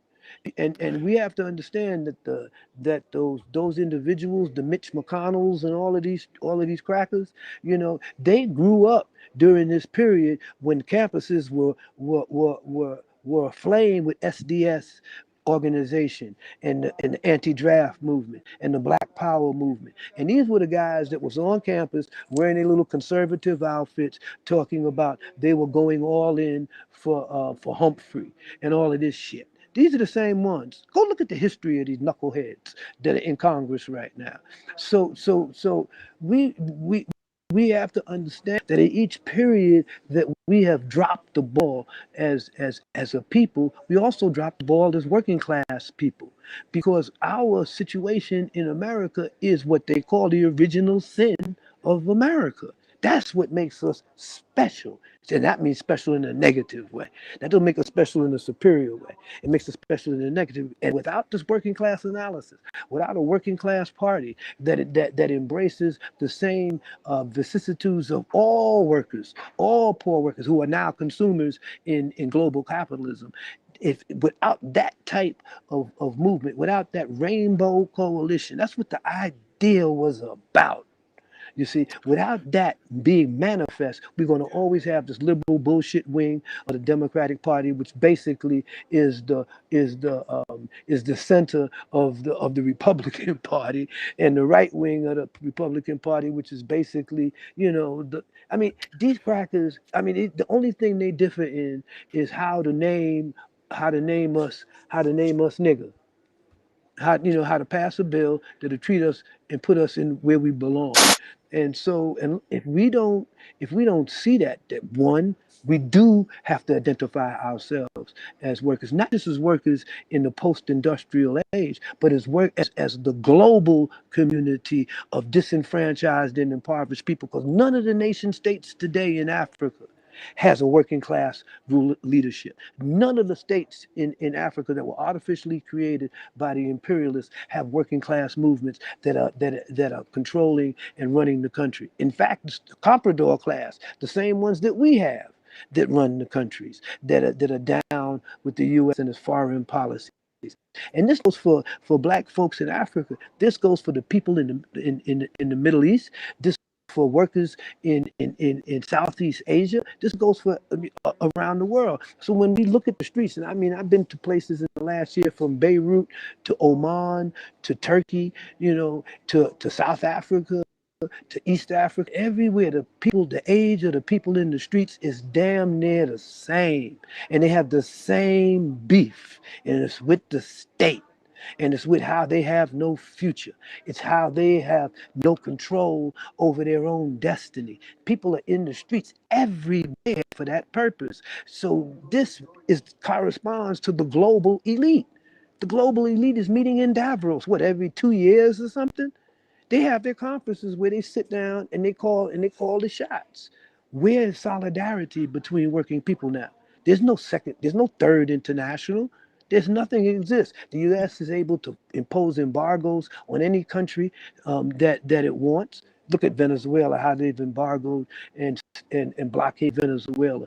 Cuba, the same thing. Zimbabwe, the same thing. When we look at how the finance capital has balkanized Africa, creating these bogus area trade unions, ECOWAS, SADC, to prevent Pan-African unity. When was the last time you heard the word Pan-African come out of the African Union? You ain't heard that shit since Kwame, since it was the Organization of African American Unity. Okay, Pan-African really means the Organization of International Workers, and this is because the majority of people on the planet that are workers are people of color. Europe is a peninsula. Look at Europe. It's a small peninsula with a small population. Okay, and it's melanin deficient. There's something to be said about the paranoia and inhumanity of people who are melanin deficient towards people who have melanin content. History has shown us this. What was the papal decree that said to the Spaniards and Queen Isabella and Ferdinand, that anybody that they see that don't have a white skin and not a Christian, they could do anything they wanted to do? Huh? You think that shit changed? That shit ain't changed. Ain't nothing changed but the address. You see, so we need to understand, yes, we have to identify ourselves as an African diaspora, because that would make us the most powerful diaspora on the continent. But without a Pan-African approach to the geopolitical paradigm of globalization, we're nothing but, a bunch of academics and intellectuals and elites talking bullshit. You see, I have no why problem. doesn't the I totally African agree with Union? you. I have I a mean, black look at just what happened with international. Haiti. I Oh look at man, what just happened I've with been Haiti. talking about that for 3 days. You could scour the news. We could scour the news. We could scour the news. And you know how hard it is to find a news report on what just happened in Haiti? Al Jazeera, Only ones that showed what a little bit about it was the Chinese, was the CGTV, huh? Where they showed the Colombian president talking about he was going to cooperate fully with the Haitian people to come to the bottom of why these Colombian so-called retired soldiers were involved in the assassination of the Haitian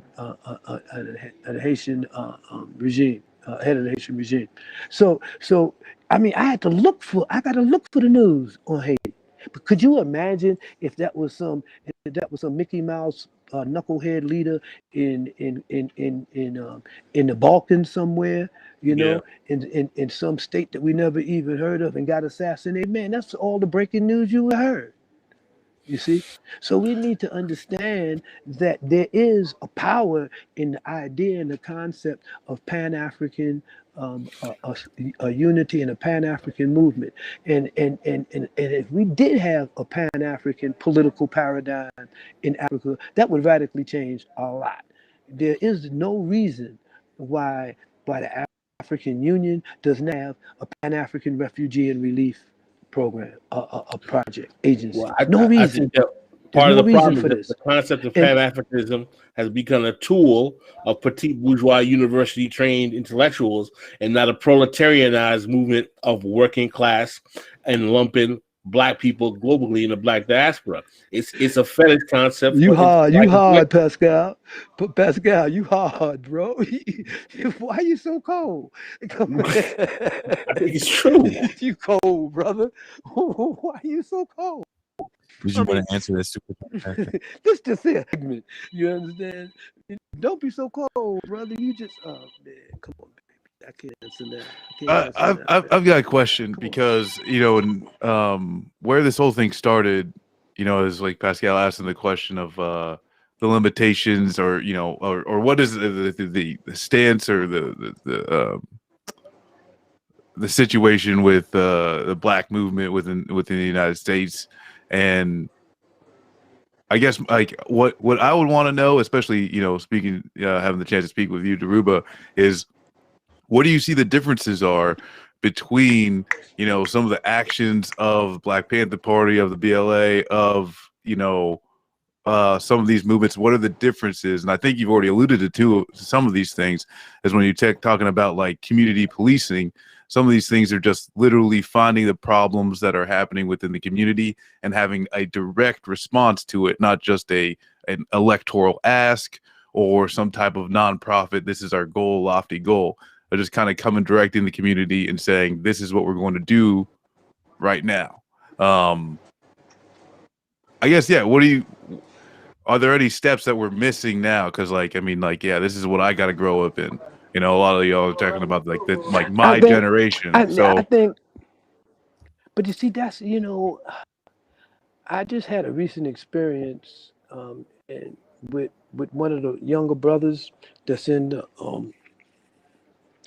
Black Alliance for Peace, and these kids got some, they got some pretty on point politics. They're trying to get their act together, and so they asked me. They were going over a piece that I wrote about 30 years ago called "Towards Rethinking Self-Defense in a Racist Culture," something like that. The original title was "Towards Rethinking Revolutionary Violence in a White Supremacist Context." That was the original, but I toned it down to and so they went over the article, and then when I heard their responses, oh my God, it was so disjointed. So I said, did they really read the article? They didn't understand the nexus between um, um, um, decentralization of police and how you exercise local political power, how you use law enforcement and prosecutorial agencies, what their purpose is. It was devoid of any type of consistent analysis. It was all about, how they grew up, what they experienced, like when they were small kids. And these are kids, 24, 25, You see what I'm saying? It's a And this basic means lack of that they were understanding of successful. civics. But that goes to what your question was about the revolutionary potential right now for for Black people in America. We it's not just civics. What has happened was that um, a major strategy that's taught in counterinsurgency is that you have to incapacitate the ability of any revolutionary or mass movement to pass on any type of leadership or experiences to another generation of activists. I mean, that's fundamental. You can't allow leaders to pass on their experiences and their organizational skills to another generation, because that'll keep the movement going. This is why the Vietnamese won their struggle, because they didn't get the memo they were supposed to lose. Because they didn't get the memo. You fight the most powerful military force on earth, you can't win. We didn't get that memo. So that's why they went out hanging on helicopter skids, you see. So because they were able to fight from one generation to the next, and they understood that no matter what goes down, we're going to stay here, we're going to be here, and we're going to win, you see. And that was the major point of COINTELPRO. That was the major point of destroying Garvey, the Garvey movement. That was the major point of misdirecting the Black Power movement into cultural nationalism and into the type of despicable displays of politics that Pascal is talking about in the name of blackness. You see, and nothing's changed. It's still, we still have those brothers who are claiming, that they've been struggling for years and years around reparations, and now the reparations has a bill in Congress. People don't want to talk to them, and now so they want to be, the major spokespersons in their head for reparations, talking about reparations. And I told this little forum that's coming up, I don't know if you knew about it. This forum's supposed to be coming up this month, I think on the 15th or something like that, on reparations. It's supposed to be this big Zoom conference. And I told one of the professors, I said, man, y'all are, reparations, the way you presenting it is an oxymoron. It's a political oxymoron, because we're not a people. Y'all are not presenting ourselves as a people. We have half of our population trying to get reforms and acting and talking like we are Americans and we deserve this in America just like everybody else. And y'all are talking about, we ADOS, we were the victims of chattel slavery and the expansion of mercantile capitalism, and made America. So they owe us. Who's us? Who's us? We revisiting the Voting Rights Act every goddamn 4 or 5 years. Who's Because us? listen, Dhoruba, I'll give you my opinion. The contradictions of capitalism in the neoliberal era in the 50-year counter-revolution has been so brutal that the comprador elite that has been the ventriloquist for the black masses, because they are so worried about maintaining their security as utilitarian tools of the ruling class, and they cannot identify with a criticism of the capitalist hierarchy, because they realize if they did that, they would have to form a working class politics that's not their own, is doubling down on the racial ventriloquist, fatback and biscuits politics. And that's why we have this great awakening, because they believe that they can get concessions that will benefit them more than working class, poor, and black people. And that's the only thing they can get out of this, because they're too cowardly and cynical to develop a working class politics for black people, because they know they will cut them out from being racial ventriloquists and the utility would disappear. I don't have no disagreement with what you just said, Pascal, but I think that you're giving them too much credit in the sense that, that they don't want to be identified as ordinary working class black people. Not just because they have a utilitarian purpose, and they could have a slick house and they could have some nice cars, and they could live that bullshit middle class existence, and without worrying about going to jail. Of course, they could still worry about getting pulled over for a broken taillight and getting murdered, but that's an exception, not the rule. I guess that's how they look at it. But you're right.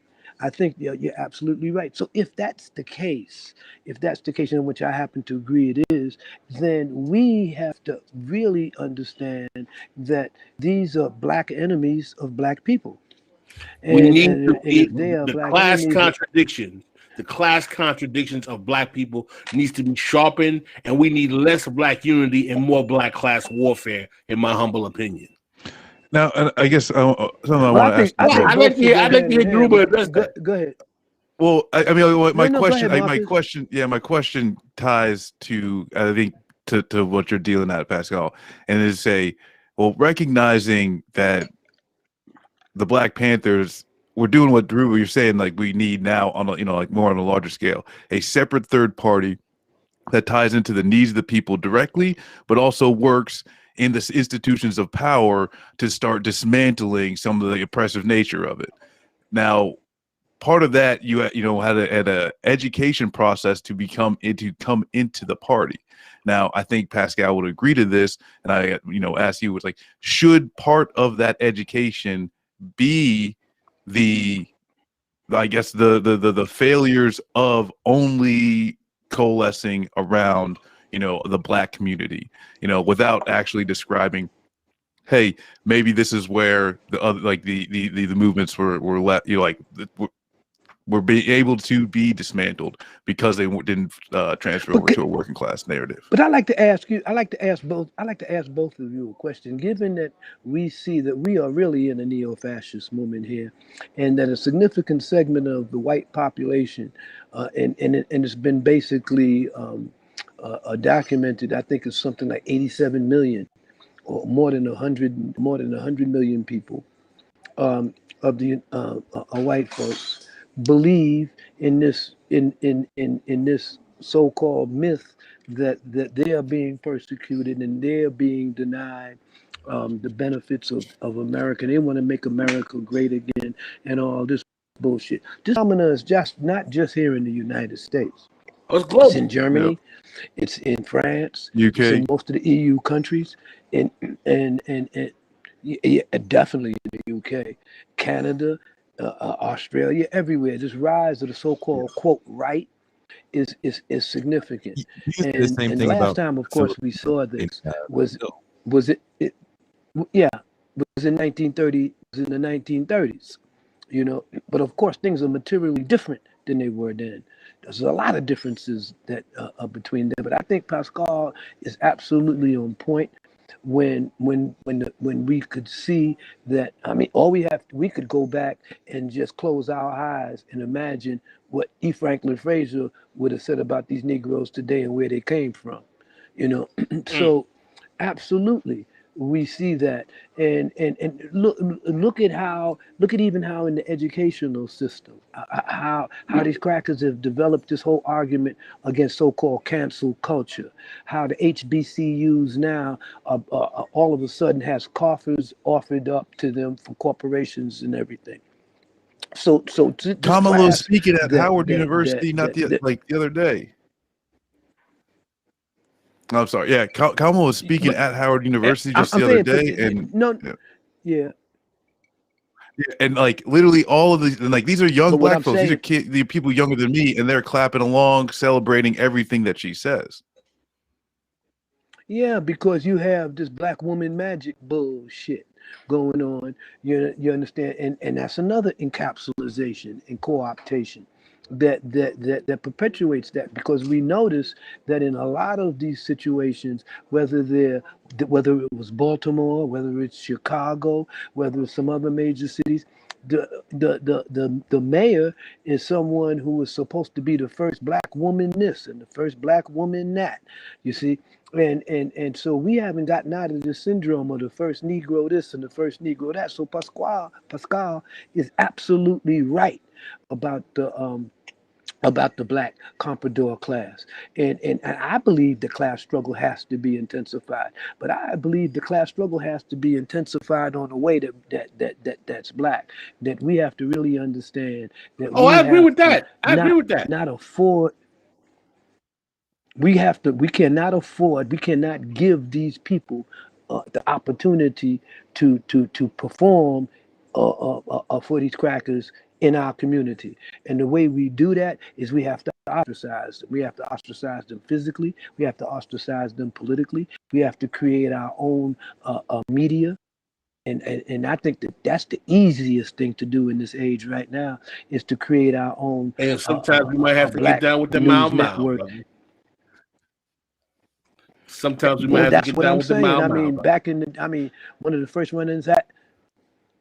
But listen, one of the first run-ins I had with Charlie Rangel was snatching the microphone out of his hand, out of his mitt on 125th Street and Avenue, you know, and running him off the corner, you know, right down the street from the Black Panther Party office. You know, he was running. Yeah, I mean, bootlickers is bootlickers, man.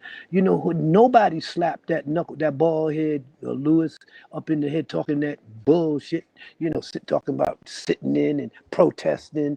I mean, come on, man. We the ones that give these Sharptons and these bootlickers a utility and license, man. You know, we do need slap squads. We do need, what they call we do need. I mean, come on, man. I mean, you know, let me give you an example about the counterintelligence program, just to give you some practical information. You know, when they did a survey one time, I think it was in 1968, 68, 69. It was an NBC survey. You could look it up. And they asked black folks in the black community what organization, it might have been 70.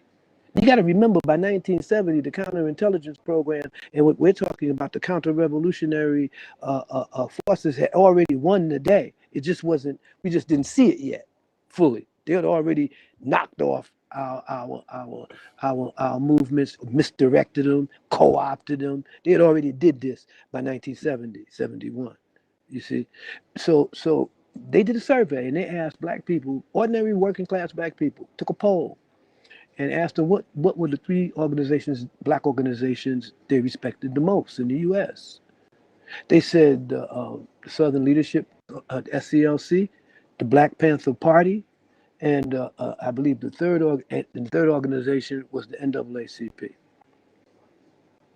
The Black Panther Party was between two organizations that were decidedly reformist, decidedly integrationist, decidedly nonviolent.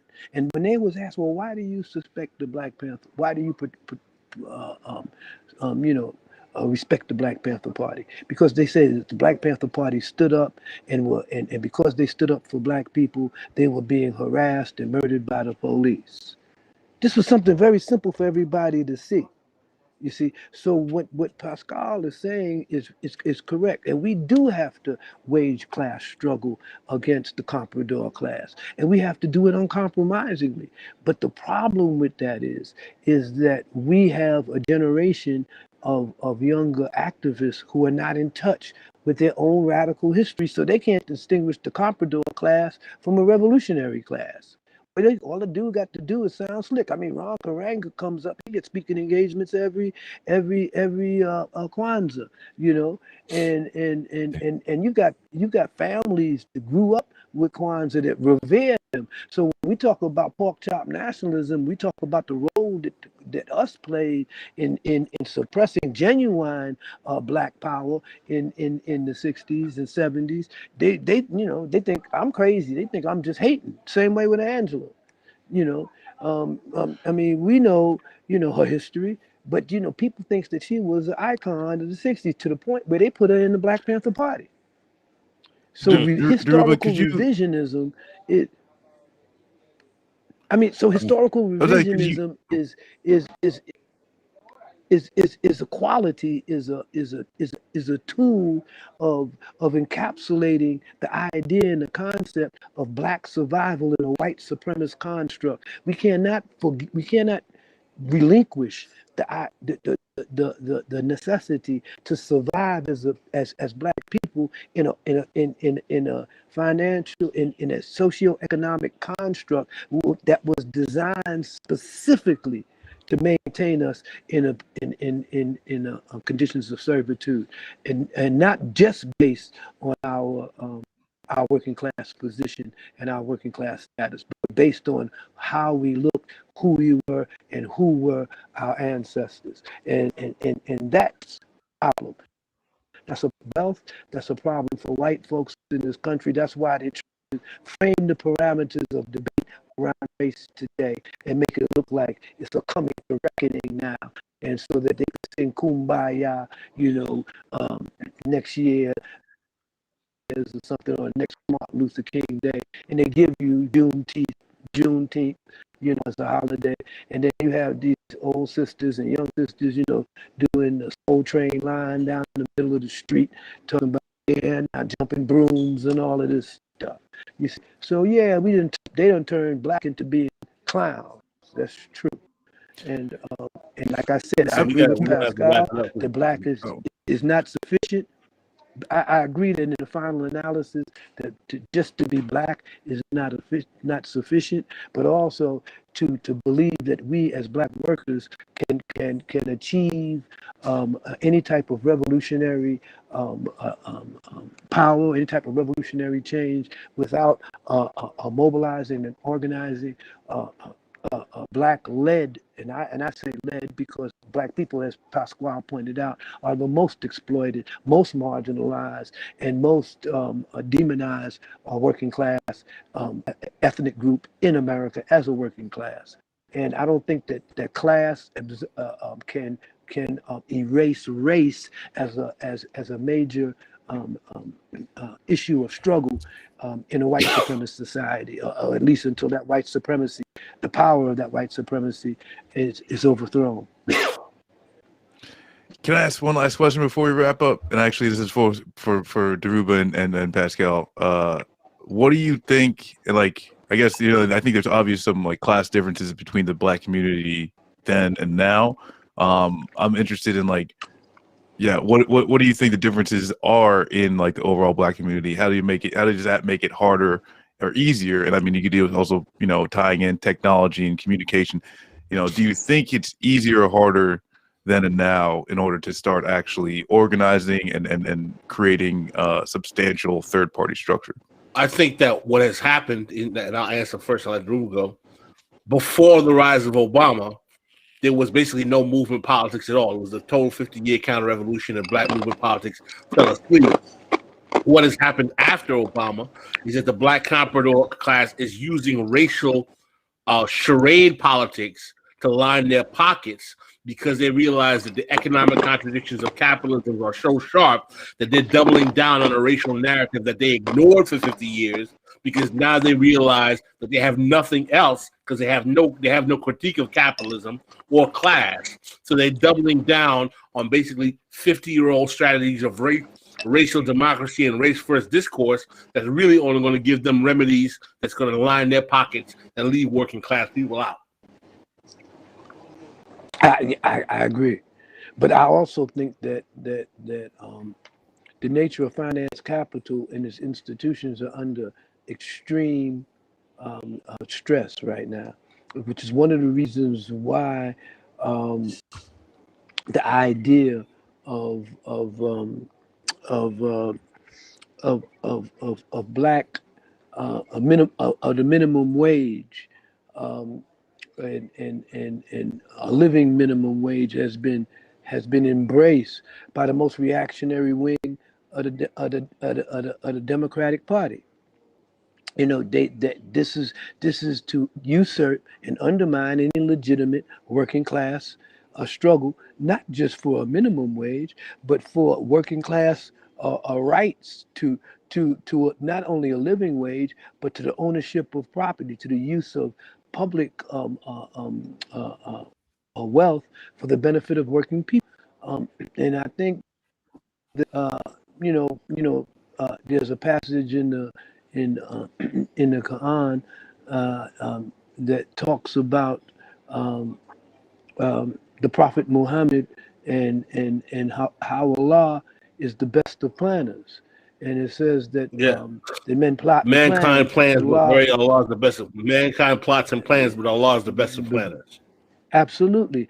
And it was out of the clear blue that this pandemic came along, and it revealed a lot about the state vis-a-vis ordinary working people. They saw that the state never had their interests at heart, that the state only had the interests of the insurance companies and the major pharmaceutical companies at heart. And that, in fact, the so-called Obama plan was something that was beneficial to them in terms of health care. Of course, they hadn't reached the idea, the notion of universal health care and socialist principles of rights of working people to decent housing and health care. They hadn't reached that level, but at the same time, they saw that now that the state basically wasn't about them at all. This is why we've had all these uprisings of younger people who are demanding change. Unfortunately, because the class contradiction hasn't been sharpened the way it should have been, um, I think that it's easily misdirected, and I think it's co-opted things like minimum wage, livable minimum wage. What is that? You're a consumer in a consumer society, and I mean, what is minimum wage? I mean, what is new age imperialism that is globalized poor workers, and have them producing, phone chips, in Taiwan somewhere, for gadgets, for these gadgets that cost hundreds and hundreds of dollars, and they're getting paid like maybe $1.68 a day or some stupid shit. You see, so what I'm to say is that unless we understand that finance capital today has reached its limitations of providing and organizing the resources of of the economy and the state to benefit people. I think people realize that now. So I think the opportunity for organizing working class people is rife with potential at this particular point. And I think that the same goes for the organization of the diaspora, the black diaspora, in terms of understanding that we have to be our own first responders. We really have to fight against the so-called criminalization of solidarity, uh, when we define solidarity with a revolutionary or liberation movements abroad as supporting terrorist organizations, and therefore we're liable to to legal sanction for exercising solidarity.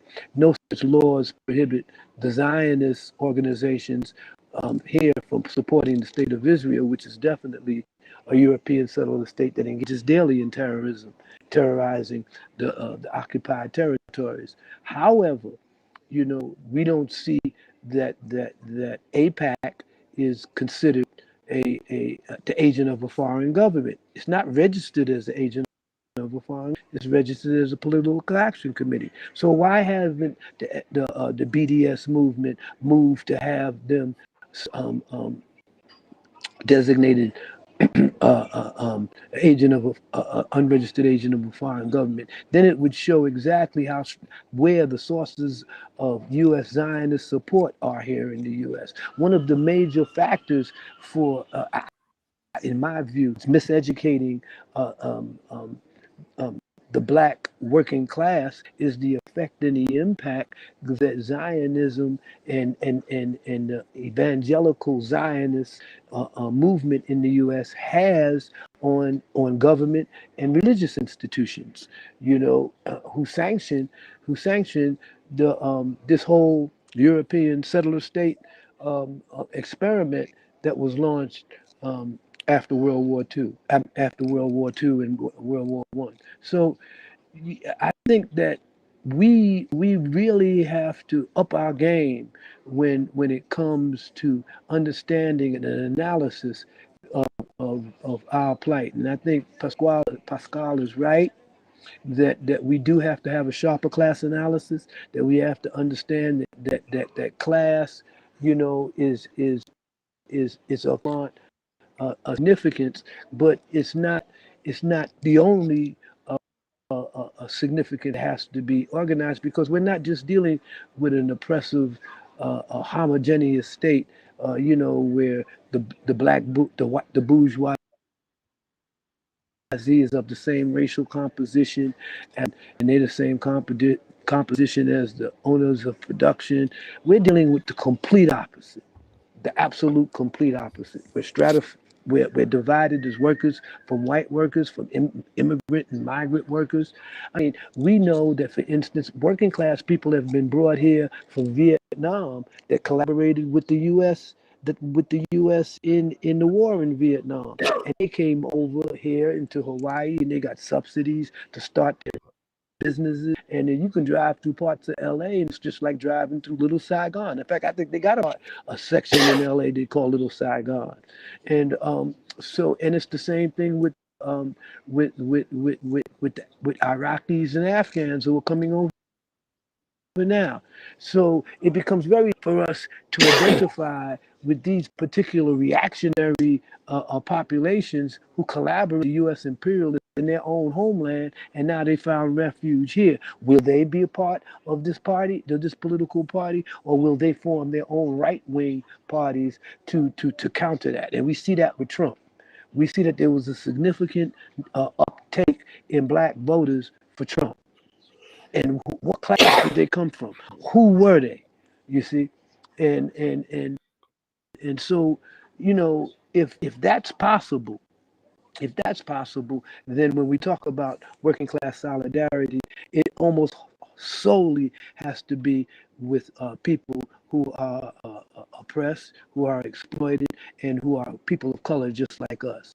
And so I don't think that we are going to get too many asylum seekers that came here from Thailand and from Vietnam to be in our working class party. I think they'd be just like the Gusanos in Cuba. Of course, Yep. they're older generation, and they're dying out. But we know the role that they've played. They have been a stalwart of right-wing white supremacy in America. You see, Yep. and Listen, we're gonna wrap this up, Dhoruba, man. You're fading out. It's getting dark where you are. Yes, it was. It is dark. Listen, That's because these cheap ass people in this 5-star hotel will put on the lights. I don't know what. I guess we get. In fact, let me start raising hell. Hey, Judge, ask them could they turn on the lights over here, man. Yeah, tell them what's their problem, man. I ain't gonna buy no more pineapple juice here. Well, Man. and like, well, listen, man. We've been on for 2 hours, and I got to do another It's been show 2 tonight with hours, Janice man. Graham, all coming run. 2 hours flew by. Oh man, hey, no wonder they was calling me on the phone. I thought it was just. Oh, buddy. 2 hours. Then, Pascal, see, I get wrapped into you, man. You get me into a time warp over here, man. Starting to get like the MAGA people, man. They in the alternative reality.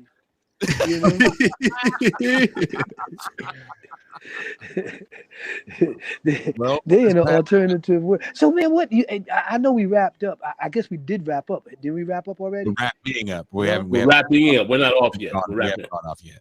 We'll go off right now. Because I was going to ask. Because I wanted to ask you about. You see, all you got to do is be fair, man. See what I'm saying? They dissed me, man. They turned them up and don't play with me, man. Okay, all right. That's right. I run this motherfucker here. That's right. White boys over here at the thing.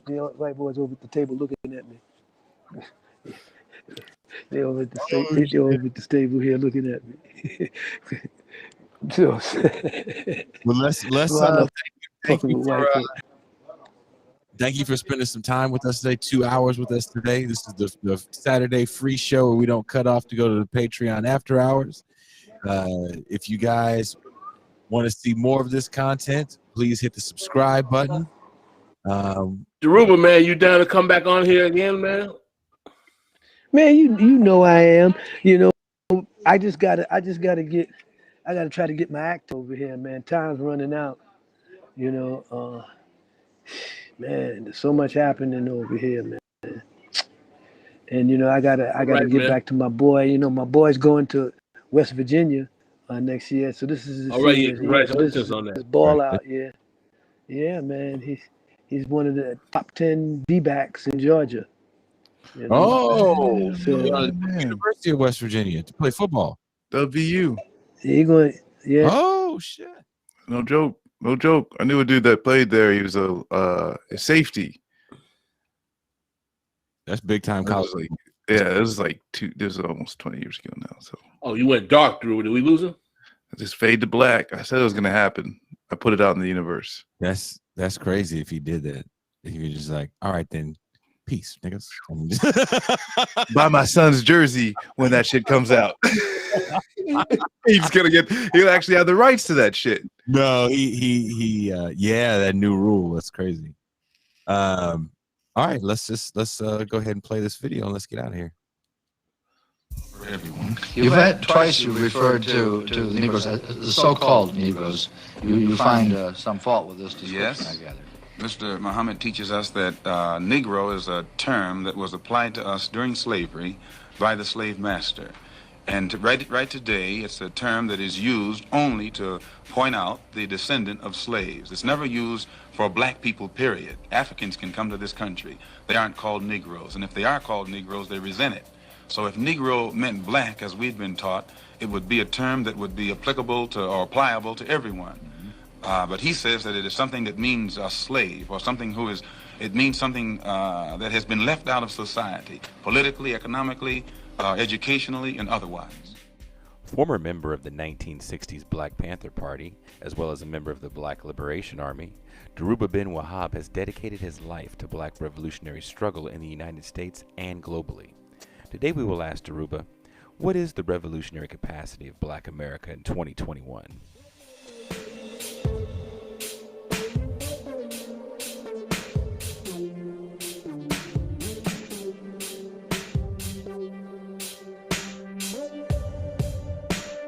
Felt that way. Eldridge Cleaver, the former communist, has traded in his gun for a Bible, and he is now a born-again Christian and a Republican. His transformation came after early years spent in and out of prison, a failed marriage, a failed attempt at a U.S. Senate seat, and a crack cocaine addiction that nearly ended his life a couple of years back. Today, Cleaver spends much of his time reading the Bible, writing, and occasionally on the lecture circuit. He speaks to college students around the country, stressing the good over the negative image of the movement. And he says that Black America is actually better off for having had the Panthers.